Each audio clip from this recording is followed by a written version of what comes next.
Buenos días para todos. Nuevamente nos encontramos hablando de derecho penal y estas son la, la segunda sesión o las segundas lecciones que vamos a ver acerca de derecho penal. Entonces, para esta ocasión vamos a empezar a hablar acerca de los principios del derecho penal. Estos principios dentro de la ley 599 del 2000, o sea, el Código Penal colombiano, se encuentran a manera de normas rectoras y nacen directamente de la Constitución Política de Colombia.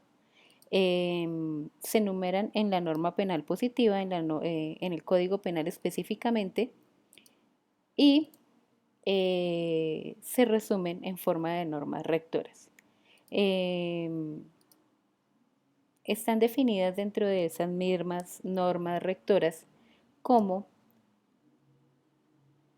las que constituyen la esencia y la orientación del sistema penal, prevalecen sobre las demás e informan sobre su interpretación. Quiere decir que ellas específicamente son criterios de orientación en el momento de que se aplican frente a un tipo penal o una conducta penal específica.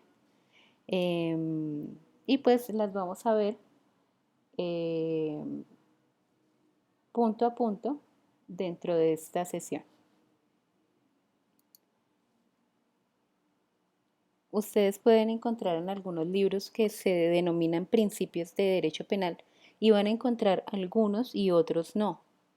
Eh, para otros van a ser normas rectoras del derecho penal y específicamente en el código la encuentran como normas rectoras, pero allí se encuentran las fundamentales dentro del sistema jurídico penal colombiano. Entonces empezaremos con el artículo 1, que habla acerca de la dignidad humana y dice que el derecho penal tendrá como fundamento el respeto a la dignidad humana. Como definición de dignidad humana, encontramos que la dignidad o la cualidad de digno hace referencia al valor inherente del ser humano por el simple hecho de serlo. En cuanto al ser racional, dotado de libertad, no se trata de una cualidad otorgada por nadie, sino una consustancia del ser humano. Quiere decir esto que es el respeto a la dignidad de la persona. Es el hecho de que en el momento que se inicia un proceso penal, se va a tratar a la persona como ser humano. No se le va a violentar sus derechos fundamentales. Se va a proteger a pesar de que haya cometido conductas penales que sean graves, que hayan afectado gravemente la moral, las buenas costumbres. De todas maneras, por el solo hecho de estar este artículo acá, hay que proteger su dignidad. Eh, Nosotros lo vemos muy claramente en el momento que se da una detención y que en muchas ocasiones las personas tratan de tomar la justicia por su propia mano y en algunas ocasiones preguntan, pero ¿por qué defienden al delincuente si todos sabemos que es el delincuente, que hizo daño, que causó una afectación grave a otra persona? El hecho de que sea una persona humana le da a ese elemento coercitivo en ese momento, que puede ser la entidad policial, que puede ser la fiscalía, quien esté en ese momento haciendo la captura, le da la obligación de proteger esos derechos fundamentales, pese a la condición que tenga la persona o a la conducta que haya cometido. Entonces ahí encontramos el primer principio rector del derecho penal colombiano y básicamente sobre el que se fundamenta todo el estudio o toda la aplicación del derecho penal. También nos encontramos como otro de los principios del derecho penal el principio de integración. eh, También lo denominan integración normativa, y dice que las normas y los postulados que sobre derechos humanos se encuentren consagrados en la Constitución política, en los tratados y convenios internacionales ratificados por Colombia, harán parte integral de este código. Como hablábamos en una primera sesión, el derecho penal colombiano, al ser de última ratio, tiene mucho de derecho internacional y tiene mucho de bloque de constitucionalidad y tiene mucho de derechos fundamentales. Entonces, nosotros tenemos que en el momento de la aplicación del derecho penal, debemos tener en cuenta como norma guía la Constitución Política de Colombia y las normas que integran ese famoso bloque de constitucionalidad, que son los tratados internacionales ratificados por Colombia y que aplican a nuestra norma fundamental. También nos encontramos los principios de las normas penales o de las sanciones penales. Y ese principio de las sanciones penales indica que la imposición de una pena o medida de seguridad responderá a los principios de necesidad, proporcionalidad y razonabilidad. El principio de necesidad se entenderá en el marco de la prevención y conforme a las instituciones que lo desarrollan. Entonces, como esta es, digamos que la última etapa que se toma en cuanto al control social de las personas, es necesario que se aplique con estos principios. El principio de necesidad, que nosotros lo podemos definir como la prevención que tiene que tomar el Estado frente a una persona que comete una determinada conducta, y es un elemento de prevención para que se cometan más conductas o para que se lesionen más bienes jurídicos tutelados. El principio de proporcionabilidad quiere decir que de acuerdo al tipo de conducta que la persona haya cometido, debe ser la sanción que se le impone. Por decir algo, no se puede imponer una pena privativa de libertad a una persona que realiza una contravención como sacar la basura el día que no es, porque pues nosotros dentro de los tipos penales encontramos los delitos y las contravenciones de las que vamos a hablar más adelante, pero entonces, como para dar un ejemplo, encontramos que de acuerdo a la conducta es el tipo de sanción, o para hablar de un tipo penal podemos hablar acerca del tipo penal de la injuria y la calumnia, que pues a pesar de que son lesivos del buen nombre de las personas, no requieren de pronto un tratamiento intramural, sino una sanción de tipo pecuniario o una sanción de tipo de resarcimiento, eh, de, a manera más bien de retribución sobre la ofensa, pero no requeriría una situación intramural o no afecta bienes jurídicos tutelados eh, tan preponderantes como para llegar a una situación de esas. Y la razonabilidad quiere decir que haya justificación para la sanción penal. Se dice que toda sanción en Colombia debe ser motivada. O sea, quiere decir que no se puede sancionar a una persona simplemente porque nos parece que es un delincuente, nos parece que cometió una conducta penal y por esa razón lo vamos a sancionar. Deben haber razones de juicio suficientes para llegar a la sanción penal y deben estar específicamente enumeradas dentro de ese fallo. O sea, quiere decir que el fallo debe ser completamente motivado. También nos encontramos como otro principio del derecho penal, las funciones de la pena. ¿Y cómo así las funciones de la pena? ¿Para qué se aplican penas? ¿Para qué, el por qué, mejor dicho, de las penas dentro del Código Penal? La pena va a cumplir una función de prevención general, retribución justa, prevención especial, reinserción social y protección al condenado. Y ustedes me preguntarán por qué protección al condenado. Ustedes saben que en muchas ocasiones, cuando se llega a producir un resultado penal, puede haber lugar a retaliaciones. Entonces, también hay que pensar en los derechos fundamentales y a la dignidad de esa persona, pese a la conducta que haya cometido. Es entendible que algunas personas sientan ofendidos sus principios al ver que se hace protección a una persona que ha cometido una conducta que puede ser muy reprochable, pero el órgano estatal debe verla con igualdad, debe verla con ojos de protección, porque finalmente también hace parte de la sociedad y no está dado en Colombia la justicia a propia mano o una justicia retributiva similar a la que hablábamos hace muchísimo tiempo, que era el ojo por ojo y diente por diente. En estos momentos, al ser un Estado social de derecho, nuestro fundamento, nuestra protección o nuestra forma social no se da para ese tipo de, mm, de legislaciones o de sanciones.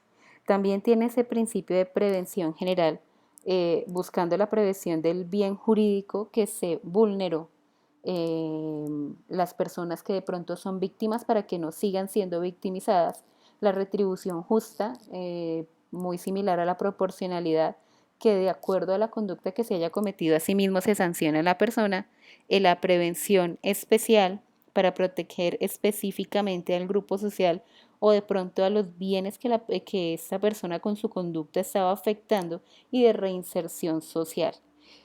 En la parte de reinserción social nosotros pecamos un poco porque las políticas carcelarias y criminales de Colombia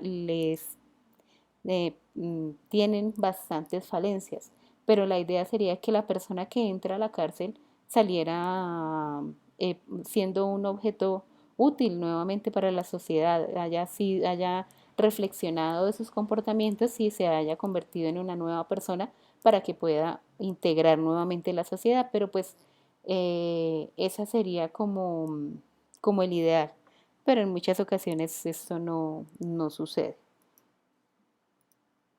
También nos encontramos como otros principios, el principio de legalidad. Y entonces ese principio de legalidad nos indica que nadie puede ser juzgado sino conforme a las leyes preexistentes al acto que se le imputa, ante el juez o tribunal competente y con la observancia de la plenitud de las formas propias de cada juicio. La preexistencia de la norma también se aplica para el reenvío en materia de tipos penales en blanco.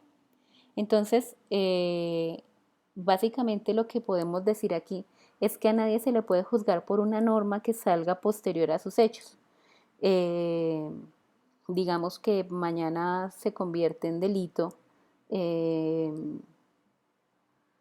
tener mascota en la calle después de las 10 de la noche. Y entonces hay una persona que lo hizo con anterioridad a la sanción de esa norma, no se le podría llegar a castigar porque estaríamos violando el principio de legalidad. También nos encontramos que ese principio de legalidad eh, nos lleva a que el juicio y el enjuiciamiento de la persona deba darse de acuerdo a la plenitud de las formalidades, de acuerdo al proceso que se le esté llevando. Eso tiene o está muy tomado de la mano con el principio de debido proceso que está consagrado en la Constitución Política de Colombia, y obliga a que las personas tengan sus garantías procesales, que no sean obligados a declarar en contra de sí mismos, de su cónyuge, compañero o compañera permanentes, que tengan derecho al ejercicio de una defensa técnica, y en caso de tal de que no tengan la capacidad económica para hacerlo, el Estado tiene que asegurarles una defensa técnica a través de los defensores públicos. Eh, también es necesario, y pues hablando de los tipos penales en blanco, son aquellos que son complementados con otro tipo penal. Pero entonces, así sea un tipo penal en blanco, esa remisión o ese reenvío debe estar sobre una materia que ya esté reglada dentro del Código Penal.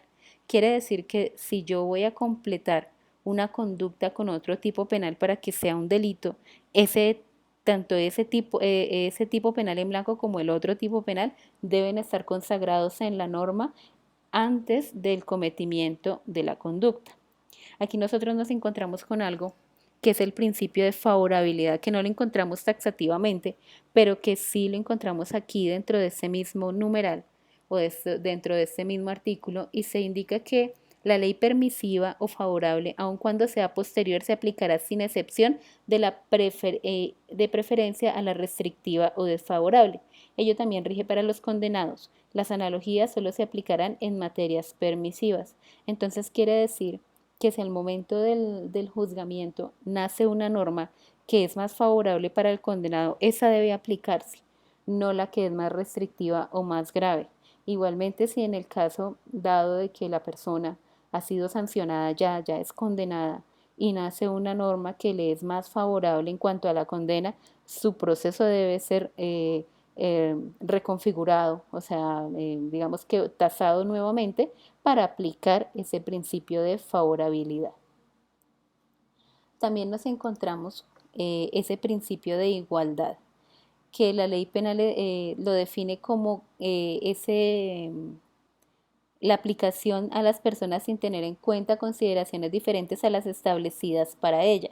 El funcionario judicial tendrá especial consideración cuando se trate de valorar el injusto, la culpabilidad y las consecuencias jurídicas del delito en relación con las personas que se encuentran en las situaciones descritas en el inciso final del artículo 13 de la Constitución Política de Colombia. Este principio de igualdad tiene consonancia con el principio de igualdad que está en el artículo 13 de la Constitución Política, que indica que todas las personas nacen libres e iguales ante la ley y recibirán la misma protección y trato de las autoridades y gozarán de los mismos derechos, libertades y oportunidades sin ninguna discriminación por razones de sexo, raza, origen nacional o familiar, lengua, religión, opinión política o filosófica. Esta situación que nosotros encontramos dentro del artículo séptimo, que nos dice que las personas que se encuentren en las situaciones descritas en el inciso final del artículo 13 son aquellas personas que por situaciones especiales tienen que ser tratadas con un especial cuidado. Podremos hablar entonces de las personas que son víctimas del conflicto armado, las personas que por su nivel de formación no tienen el mismo acceso a la legislación, no tienen el mismo acceso a los mismos derechos, aquellas personas que por disminuciones físicas o disminuciones cognitivas no tienen la capacidad de comprender de igual manera la realidad. Entonces a ellos se les tiene que dar un trato especial, pero sin pasar por encima de los derechos de los demás. Digamos que esa igualdad no es tanto igualdad, sino es más bien equidad. Es el trato equitativo en el que podemos llegar a poner a todas las personas frente a los mismos derechos y con las mismas condiciones frente a una sanción penal o a un injusto penal y garantizando siempre sus derechos fundamentales y sobre todo su dignidad humana.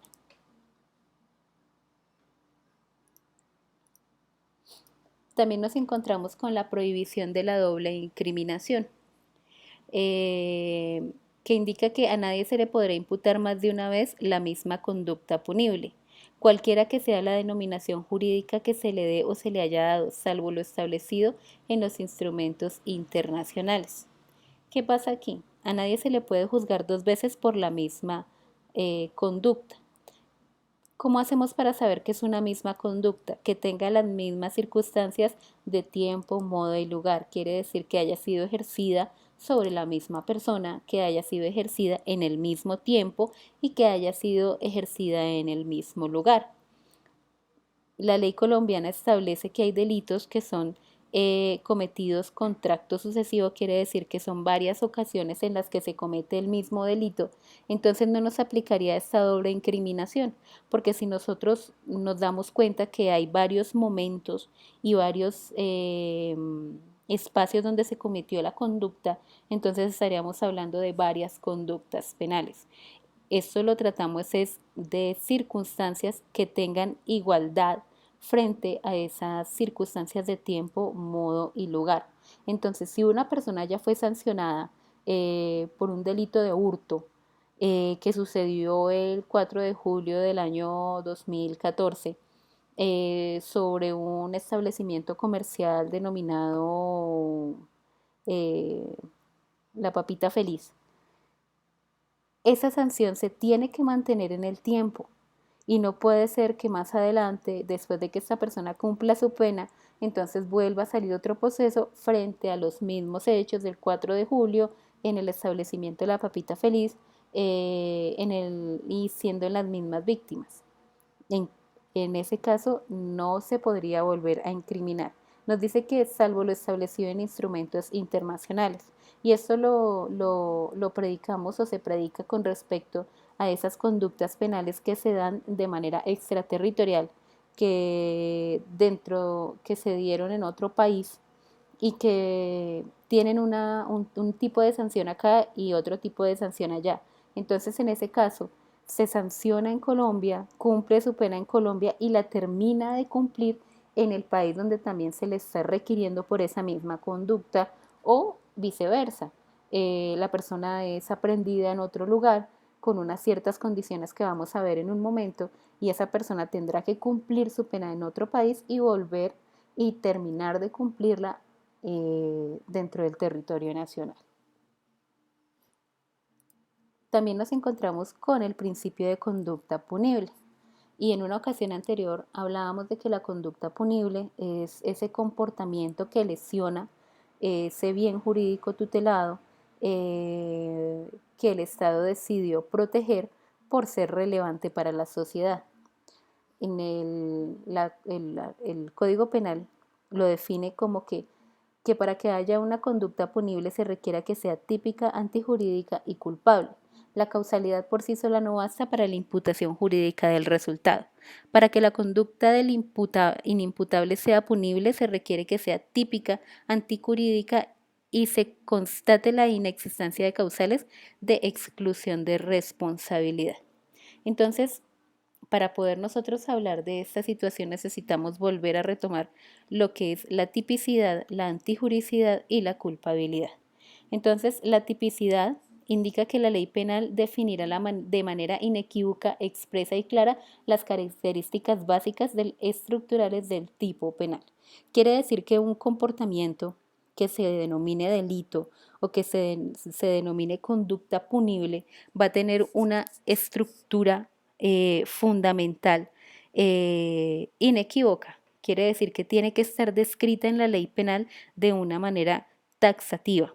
Quiere decir frente a qué persona, quién va a ser el sujeto activo, quién va a ser el sujeto pasivo, diciéndolo de una manera más sencilla, quién va a ser el victimario, quién va a ser la víctima, en qué manera se debe cometer ese tipo penal. Y lo hace a manera de supuestos. No lo da para una persona específica, sino para el conglomerado, pero lo hace a manera de supuestos. Por decir algo, el delito de homicidio, que dice que el que matare a otro incurrirá en prisión. Entonces, no quiere decir que cuando Juanito mate a Pedro o cuando Luis mate a una persona, no lo da específicamente, sino hace una especie de supuesto penal en el que cabe cualquier persona, pero con unas características específicas. Entonces, ese tipo penal dice que el que matare, y matar es el acto de quitar la vida humana, o sea, de hacer que esa persona deje la existencia humana por una situación ajena a lo natural. Ahí es donde se configura ese delito de matar, o sea, el homicidio como tipo penal específico. También dice el momento en que se da la conducta, como por decir algo, los delitos que son de tracto sucesivo o aquellos delitos que pues, pueden tener una configuración que se llevan actividades y que finalmente dan con un resultado y que pues el resultado es el que se sanciona y específicamente se dan esas características para que pueda darse ese tipo penal.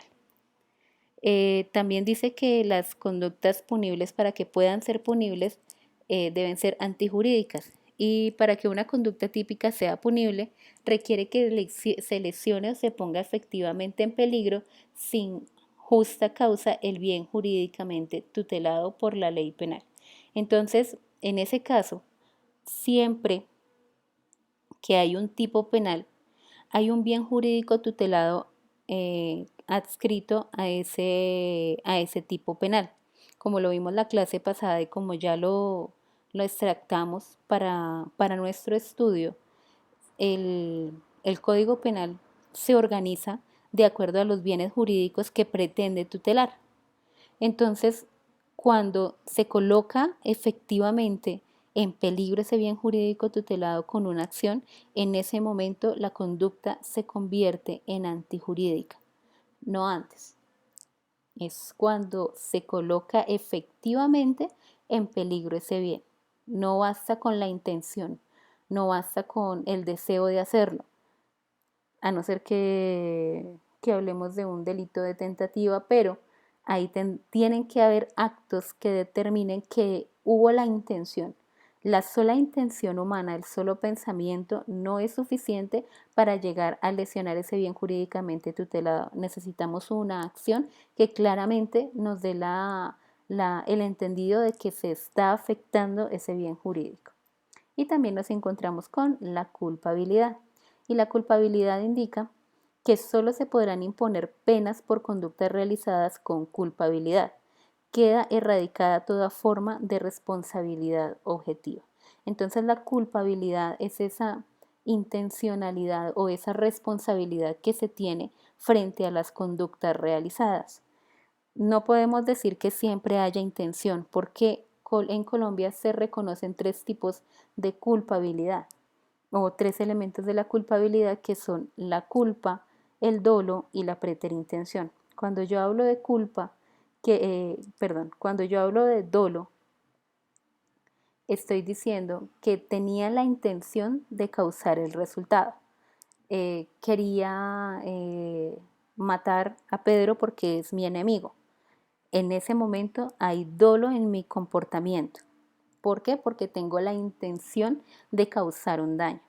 Cuando yo hablo de un delito culposo, quiere decir que yo no tenía la intención de causar el daño, pero de alguna manera podía causarlo y tenía entendido que lo podía hacer. Y esto es muy común en aquellos delitos que tienen que ver con la posición de garantes. Me explico. Cuando una persona tiene la protección de un bien jurídico o asume el uso de una situación de riesgo, un, eh, digamos la conducción de un vehículo, sabe que puede causar daños y que por eso tiene que estar en las mejores condiciones en el momento que conduce.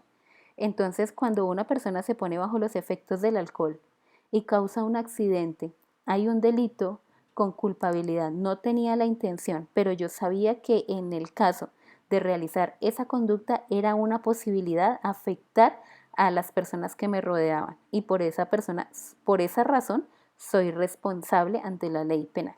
Y finalmente nos encontramos con la preterintención y quiere decir que yo tenía la intención de hacer algo, pero se excedieron los resultados de mi comportamiento.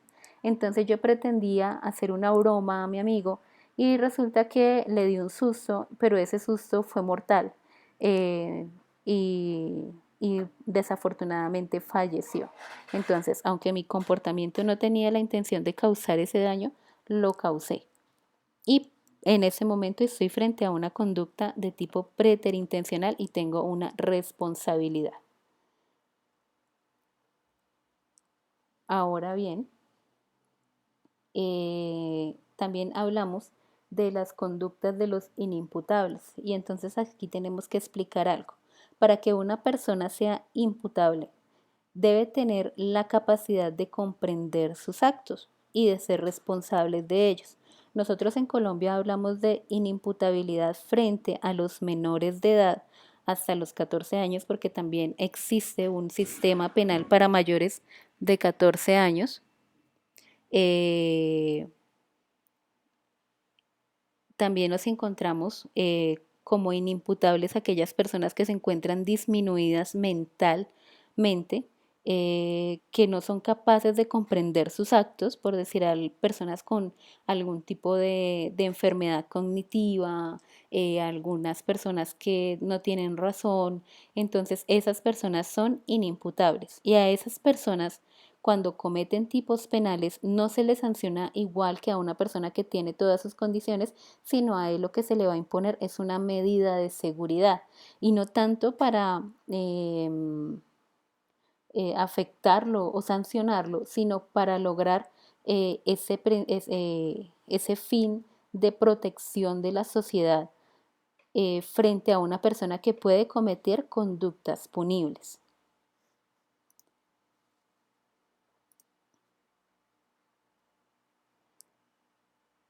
Ya terminando con la parte de los principios de la ley penal, tenemos que mirar dónde se aplica la ley penal en Colombia. Y nosotros digamos que lo podemos mm, separar en tres instantes o en tres lugares. En primer lugar, nos encontramos con la territorialidad, que nos habla de que aquellos nacionales colombianos que infrijan la ley dentro del territorio serán responsables por sus hechos. También nos encontramos con la situación en que se comete un delito en una nave o una aeronave nacional que está fuera del país, y esto se denomina una territorialidad por extensión. Y finalmente nos encontramos con aquella persona que en el exterior cometa una conducta contra el Estado colombiano, contra la seguridad nacional, que aunque fuere sancionada en el exterior con una pena menor a 2 años, debe responder también en el Estado colombiano por su conducta, y a esto le llamamos el principio de extraterritorialidad. ¿Qué pasa con aquellas personas que no hacen parte del Estado colombiano? Es decir, que son extranjeros y cometen conductas penales. Si esa conducta penal afecta bienes o afecta a personas nacionales, van a ser sancionados dentro del Estado colombiano, sí, todo teniendo en cuenta que la conducta que hayan cometido sea grave de tal manera que supere los 2 años la pena que se le impone dentro del Estado colombiano. En algunos casos, cuando ese tipo de conductas no son tan graves, el Estado colombiano, y hablo sobre todo en estos momentos con el tema de de los migrantes venezolanos, ha optado por expulsarlos del país, regresarlos a su territorio y pues no entenderse más con ellos.